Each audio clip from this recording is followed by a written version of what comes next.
Hey guys, Chemos here from beardprofile.com, back with another video.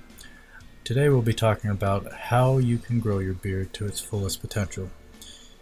Now, if you're reading online on YouTube comments or forum posts or anywhere online, you'll notice that there are a lot of macho type of guys, the insensitive type of guys that will say, let's take for instance your 25-year-old guy. They'll say that if you don't have a full beard, or you're not capable yet of growing a full beard, then it's just not in the cards for you. It's not in your genetics, which is ridiculous to say the least. I wanted to say something else, but so just don't listen to those comments. Just assume that those kind of guys are salty and maybe they're having a bad day or a bad life, I guess. So let's move on to the video and talk a little bit about how you can improve your beard today. Even if a beard is in your genetics, sometimes these genetics aren't fully expressed due to several factors, not all of which we know, but we can take a few generalizations and apply them here. Now, number one, lack of nutrients due to bad eating habits. This is a huge one, especially for Americans, for people that live in the United States and grow up here. We have a lot of processed foods, and if you grow up eating processed foods and you've had a bad, unhealthy lifestyle growing up, we tend to take this into our adult lives, which is, of course, not good.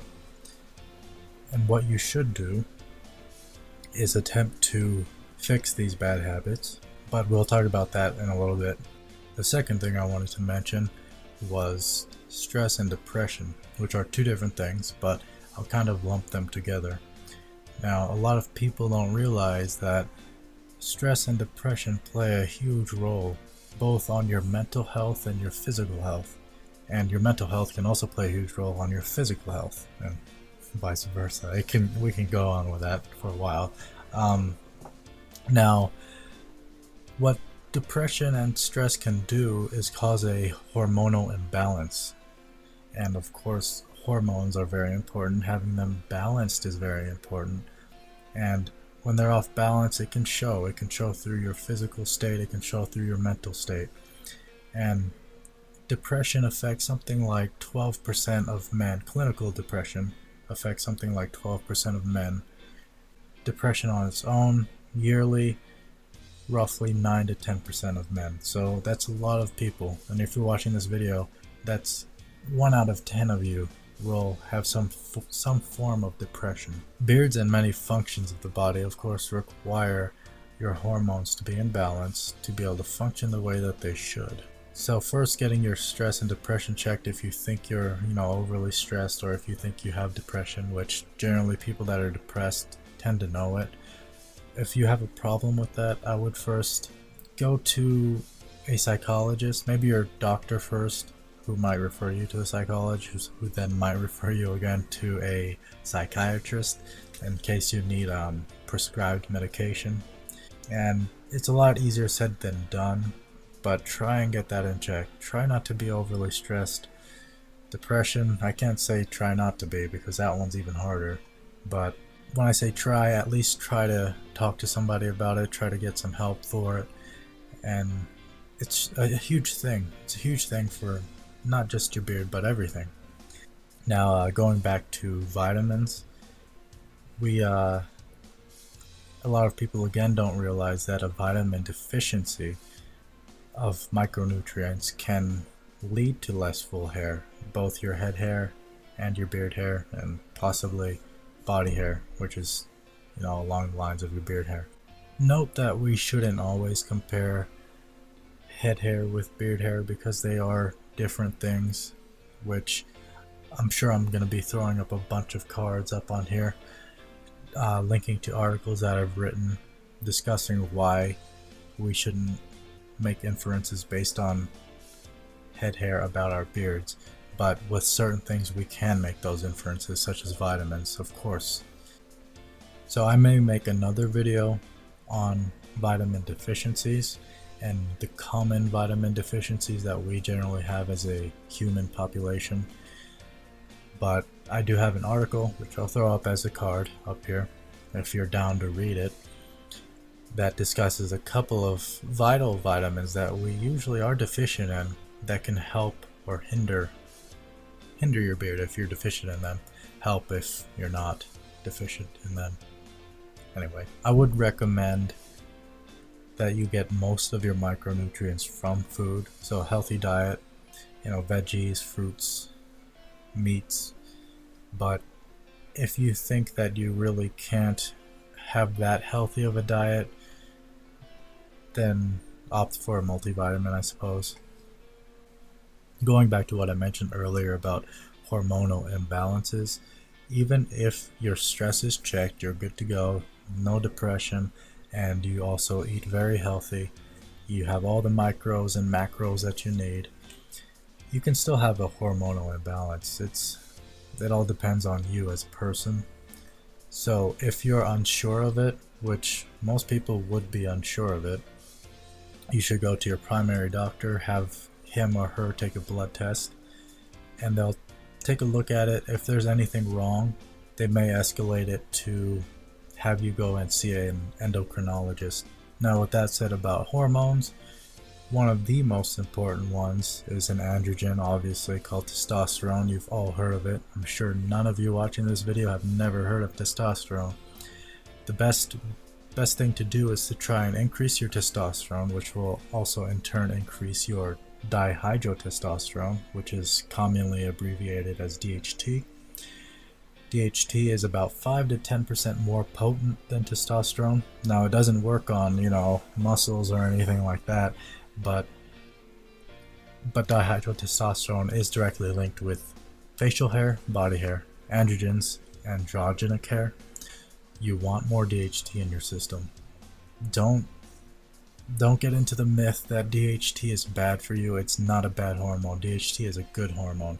The only thing it may be bad with is for your head hair if you're prone to male pattern baldness, which is over 50% of the population. At some point you're going to go bald. I'll probably go bald at some point in my life, but that is the only downside to DHT. If you were to try and decrease your DHT, there are many downsides to that. A couple of ways of increasing your testosterone is to do HIIT, or HIIT, which is short for high intensity interval training. Either that or weightlifting, which I prefer weightlifting because I hate running, or I hate sprinting, I guess. But sprinting is more enjoyable for me than doing long steady state cardio. Steady state cardio has actually been shown to decrease your testosterone levels. So if you're a marathon runner, I'm not saying drop the marathon running. If that's something you love doing, keep doing it, but try and add in a bit of sprinting, which a lot of marathon runners do actually do, is they sprint because it helps them with their endurance. So add in sprinting intervals, and that has been shown to increase your testosterone by quite a bit. In the vein of increasing T and DHT, like I was just mentioning a few seconds ago, stay away from unnatural products such as finasteride. That's something that you take either orally or topically, and it's shown to lower your DHT levels, which will mess up your hormones like no other. It's not good for you. The only reason people take it is because of balding. I know, I can't really understand, but I know that balding is a huge issue for some people, and they just don't feel comfortable being bald, so they go through all sorts of hoops just to get their head hair back. And it's not a permanent solution, but it can cause permanent problems by lowering your DHT levels. It'll just tank your DHT. I wouldn't recommend it. Talk to your doctor about it, but I'm sure they would say the same thing about all the negatives there are of lowering your DHT levels unnaturally like that. The good thing about balding, I guess in a sense, if you are balding, is that that means you're sensitive. Your follicles are sensitive to androgens, which means they're sensitive to testosterone, they're sensitive to DHT, which means you'll likely have a much better beard than someone that has a full head of hair for their entire life. Now, that's not a hard and fast rule, but it is a generality that we can make. Another way of attempting to increase your facial hair growth is to massage your face. Literally, just take your fingers and, you know, without looking like an idiot. Well, you'll be alone, so that's fine. Or hopefully you'll be alone. Or have your significant other massage your face, if you want to go that route. As a bonus to this video, I'll be adding this question, because I know a lot of people will ask it. And the question is, will beard oils help to grow a fuller beard? I know you've seen the advertisements online. I know you've maybe talked to some beard company representatives that say there are all sorts of benefits to essential oils and carrier oils. No, just stop right there. There are no... Okay, let me say that I'm not going to say that there are no benefits. Let me say that there are no proven benefits. Anecdotal evidence is not proof. People that grow their beards out, and when you start growing your beard out, you start using beard oil, and then you think, oh man, this beard oil is really helping because my beard's looking great week after week. It would look great regardless of using that oil. Now, I'm not trying to bash beard oils. I love using them. They're great. And there is a little bit of efficacy to peppermint essential oil, PEO, but those studies were shown on mice and in vitro, so in test tubes. There's, that's the only one out of a lot that I would say may have some benefits, and I would say that's mostly for acceleration of beard growth rather than follicular activation, growing new hair. I will mention though that stuff like lavender and rosemary, there have been studies that have shown that they cause the infamous bitch tits, and also in children, I believe, because they have estrogenic activity, they won't help you grow a fuller beard. I would stay away from those, although when it comes to beard oils, they are in very small potencies. Although at the same time, those studies were also very small potencies, so it's hard to say. It depends on the individual. You may not see any downside to using them, but keep in mind that women that grow beards, it's a affliction, I guess I will say, that's called hirsutism. Women that have this, they use DHT blockers to get rid of their facial hair, or at least attempt to get rid of as much as they can of it. It takes a while. It takes something like 6 to 12 months before they start seeing progress, but DHT blockers are a thing. They do take away from your beard. Yes, it's not as bad as for your head hair, but that's not what we're talking about here. We're talking about beards and growing the fullest one possible. A lot of these oils, such as the ones I just mentioned, rosemary and lavender, are in fact called anti-androgens. Just think about that for a second. Anti-androgens. You need androgens to grow a beard. That's why women with hirsutism grow beards, is because they have elevated hormone levels of testosterone and DHT. So if anyone's trying to dissuade you that DHT blockers are not bad, just think about that word again. Anti-androgen. They're called that for a reason. Now, whether they affect you personally, like I just said, it's up to debate. You'll have to see. You'll have to just use it for a couple years, and maybe your beard will be fine. Most likely it will be fine. I'm not saying, I'm not trying to scare you. I still use beard oils every single day. I'm just trying to say, do not expect a beard oil to grow a fuller beard for you. That's all I'm saying. Use them, love them, make it part of your daily routine, but don't expect them to help. They'll help the hair itself, be healthy, nice and healthy, probably prevent some split ends and They'll keep it soft for your significant other.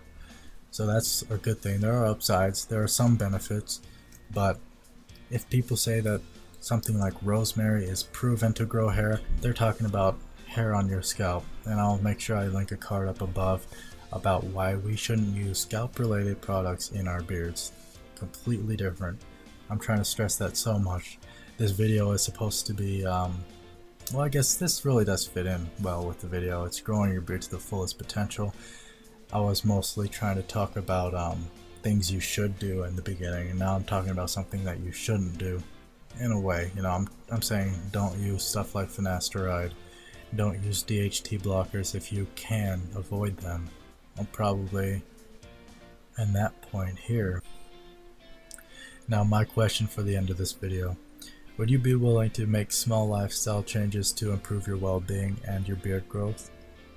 I'm sure a lot of you guys watching this video have already done that. I'm sure your mental and physical health is on point, but I'm just assuming for the guys that may not be as on point, would you be willing to change some of these things to improve your beard? Let me know down in the comments below. Until next time, guys, Chemos out.